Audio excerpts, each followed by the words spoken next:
noite, paz do Senhor. Sejam bem-vindos aí a mais um vídeo, mais um episódio. Cá estamos nós novamente para trocarmos uma ideia aí, né? Estamos chegando em Campinas. Na realidade nós estamos indo para Paulínia.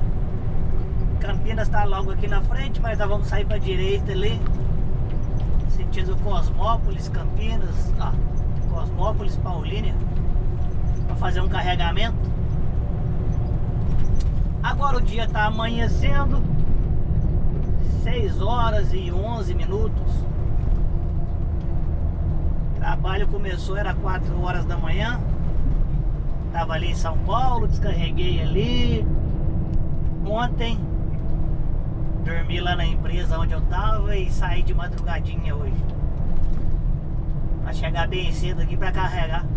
Vamos carregar pra casa. O bom é que daqui até em casa ali é pertinho, é umas 6 horas e meia de viagem. Dá pra ir tranquilinho. Deus abençoando, carregando aqui. A gente vai embora e chegar em casa hoje, vou descarregar amanhã em Jaci. Só pra ficar um pouquinho em casa. Enfim, passamos um tempinho aí sem gravar, né? Acho que uns 10 dias mais ou menos. E antes que de eu fazer o comentário que eu quero fazer, né, entrar no assunto, eu já quero dividir com vocês algo que, ainda que possa parecer que esse vídeo vai ser um vídeo muito reflexivo, né, por causa do assunto, mas não é. Então não é necessário condolências. E enfim, vamos falar de coisa que vai nos fortalecer. Esta semana passada,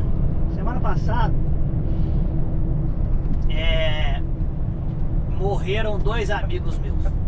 Isso, 2 amigos meus morreram. E o interessante é que um foi de acidente, um é caminhoneiro, morreu de acidente na rodovia. E o outro, um grande amigo meu de longa data também, morreu com uma doença, né, seria uma causa natural por doença. E aí eu quero prestar a minha homenagem ao meu amigo caminhoneiro Genésio, que morreu de acidente, e o meu amigo também Isaías.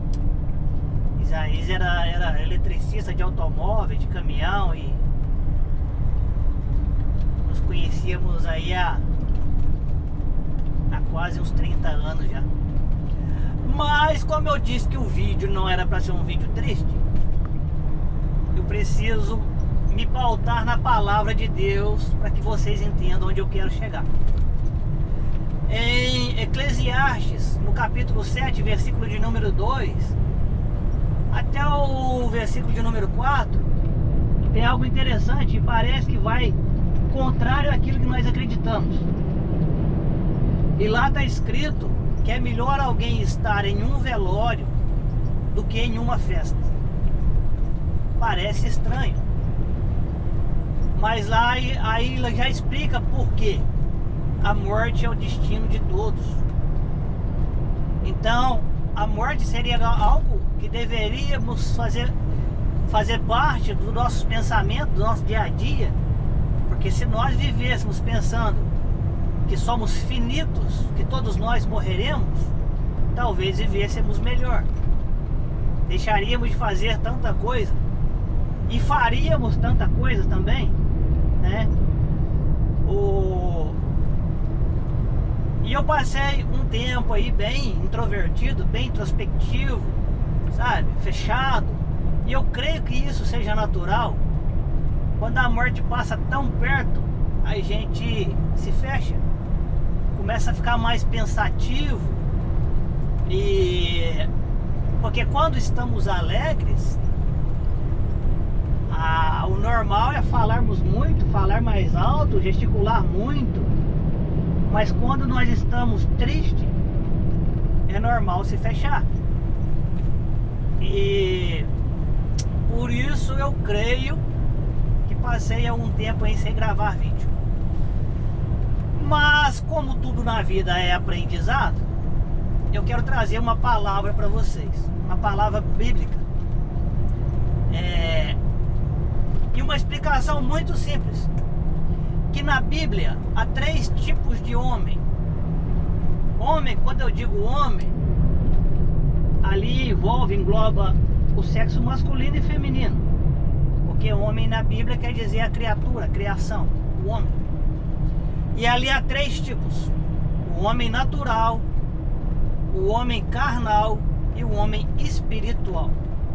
Pois bem, o que parece ser mais natural, mais comum, é o mais perigoso, que é o homem natural. Porque o homem natural é aquele que continua a sua vida da maneira que ele nasceu, que ele foi gerado. Por isso, natural. Ele segue a vida naturalmente. Este homem, que é o homem natural, eu trago para vocês um personagem bíblico chamado Nicodemos. Nicodemos foi ter com Jesus e ele era um dos principais da sinagoga. E ele, admirado, vai ter com o mestre, que era Jesus. Ele chama Jesus de mestre, rabi, dando ali toda a reverência e dizendo: eu sei que o Senhor é mestre. E ele, como uma das principais autoridades da sinagoga, ele era sacerdote. E quando ele questiona Jesus o que ele precisaria fazer para ser salvo, tem problema aí. Esse carro passou lá atrás, o primeiro ali. Jesus disse para ele: necessário vos é nascer de novo. Como nascer de novo? E aí Nicodemos pergunta: como poderia eu nascer de novo, já sendo um homem? Como poderia um homem adulto entrar no ventre da sua mãe e nascer de novo?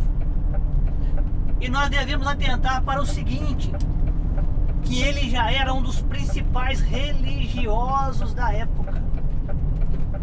A Bíblia diz um dos principais. Nós poderíamos trazer para o contexto de hoje, né? Ele poderia ser na Igreja Católica como é que chama lá? Não é ministro. Ministro é quem serve a comunhão lá. Nossa. Arcebispo. Ele poderia ser um arcebispo. Ele poderia ser um grau na hierarquia da Igreja Católica, talvez até o Papa. Poderia. Na Igreja Evangélica, ele poderia ser um missionário, ser um pastor, ser um pastor presidente de uma congregação. Ele poderia ser, Nicodemos poderia ser, porque ele era muito religioso. E os fariseus, eles eram famosos por praticar toda a lei, ou tentar praticar toda a lei. Jesus fala para ele: nasça de novo. Nasça de novo. Então, se qualquer um, por mais religioso que seja, se ele não nascer de novo, e o que é nascer de novo? Jesus disse: aquele que não nascer da água e do Espírito, esse não será salvo. Nascer da água poderia ser um símbolo do batismo, porque o batismo, ele simboliza a morte do velho homem e o renascimento de uma nova criatura. Por isso a imersão nas águas como um sepulcro e o nascimento de um novo homem. Isso só pode ser feito conscientemente. A pessoa, para fazer isso, tem que ser consciente, porque esse batismo, ele é o batismo de João Batista, que é o batismo para o arrependimento dos pecados. Então a pessoa precisa entender que ela é pecadora, que ela necessita se arrepender e nascer de novo. E aí então o batismo é um simbolismo de uma renúncia do velho homem e o nascimento de uma nova criatura. Aquele que não é nascido da água, ele não pode ser salvo, ainda que o batismo não salve ninguém. E também aquele que nascer do Espírito, porque Jesus disse que aquele que nascer da carne é carne, mas o que nascer do Espírito é Espírito. E não é difícil de entender, porque da carne, como Jesus disse, é aquele que nasceu da vontade do homem e da mulher. Ou seja, quando o homem e a mulher têm um relacionamento e gera uma criança, ali nasceu alguém pela vontade do homem e da mulher. E isso é um homem que foi nascido naturalmente, é o homem natural. Então o homem natural, ele não pode ser salvo. Pois bem, o que parece ser pior, e não é o homem carnal. Porque o homem carnal parece que é aquele que é voltado só para a carne. Poderemos trazer um exemplo de carnaval, seria a festa da carne. Mas nesse contexto bíblico, a diferença entre o homem espiritual e o homem carnal. Para o homem ser carnal, tem que ser o homem que já é nascido de novo, onde a carne milita contra o espírito, a carne briga contra o espírito, e a carne está vencendo. Ainda que o homem tenha consciência que aquele que deve ser alimentado para ser vencedor é o espírito, ele alimenta mais a carne. Então este é o homem carnal, é um homem que já conheceu a Jesus, já se rendeu a Jesus, mas que a carne está vencendo a batalha. Também é muito perigoso, porque o único homem que pode ser salvo é o espiritual. É aquele que nasceu da carne, que nasceu da água e do espírito. Esse pode ser salvo. Então nós temos 3 tipos de homem: o homem natural, o homem carnal e o homem espiritual. Qual desses seríamos nós? Uma vez que eu já disse que o homem natural, por mais natural que ele seja, ele não pode ser salvo, porque é necessário a renúncia, a conversão. Não sou eu que digo. João Batista disse: arrependei-vos, pois, e dais frutos dignos de arrependimento. Convertei-vos, pois, né? Pedro disse: arrependei-vos. Jesus Cristo disse: arrependei-vos. Então não sou eu que estou dizendo. É necessário uma conversão. É necessário que haja uma transformação, porque o homem natural, ele não pode se salvar. Nós temos vários exemplos. Eu gosto muito do exemplo da passagem que está em João, no capítulo 4, onde ali está a mulher, que Jesus vai ter um encontro com ela ao lado do tanque, a mulher samaritana.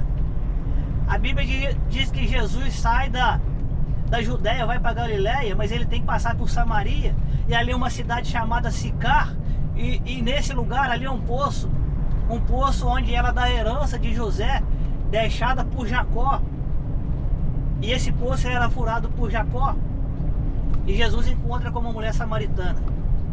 Mas o que me chama a atenção nesta passagem é que Jesus disse para a mulher assim: vai e chama o teu marido. E a mulher diz: eu não tenho marido. Porque ela não tem marido. E Jesus diz para ela assim: disseste bem quando diz não tenho marido, porque você já teve 5 homens, e o que você tem agora também não é seu. Ou seja, essa mulher, ela está no 6º homem, buscando algo que não pode encontrar. Porque quando ela entende que Jesus é o Cristo, o Messias, e vai anunciar Jesus na cidade chamada Sicar, ela diz: encontrei um homem. Isso é muito interessante, porque uma mulher que buscava em 6 homens não havia encontrado. Ela diz: eu encontrei um homem, e este é profeta, porque este tem dito tudo o que eu tenho feito. Então, por mais que nós buscamos as nossas experiências, ou seja, a nossa salvação Ainda que nós tentamos 1, 2, 3, 4, até 5 vezes, por nós mesmos nós não conseguiríamos. Mas há um homem, e este homem é Cristo, e ele pode fazer, ele pode transformar, ele pode curar, ele pode libertar. E aí quando a morte chegar, quando ela passar muito perto, nós não teríamos esse sofrimento de saber que alguém que nós perdemos, ou até nós mesmos, não encontramos a salvação. Porque não há desculpa, não há outro meio, não há outro mediador entre Deus e os homens, a não ser Jesus Cristo, homem. Amém? Então, que essa palavra possa ir de encontro ao teu coração. Medite nela, medite nessa palavra, que ela possa te incomodar. A palavra é essa, é incomodar. E te fazer pensar na morte. Porque Eclesiastes 7, 2, capítulo 7, versículo 2. É melhor estar em um velório do que em uma festa, porque a morte é o destino de todos. Não só seu, mas meu também. Amém? Que Deus os abençoe. Estamos chegando aqui no local do carregamento. E Deus abençoando, vamos trazer mais vídeos aí. Tá ok? Pai do Senhor Jesus. Não deixe de deixar seu joinha, seu like, seu comentário. E quero te fazer um convite para vir fazer parte aí desse ministério, que é o Rodir Carvalho Viajando com Cristo. Bacana? Pai do Senhor Jesus, até o próximo vídeo. Tchau, tchau.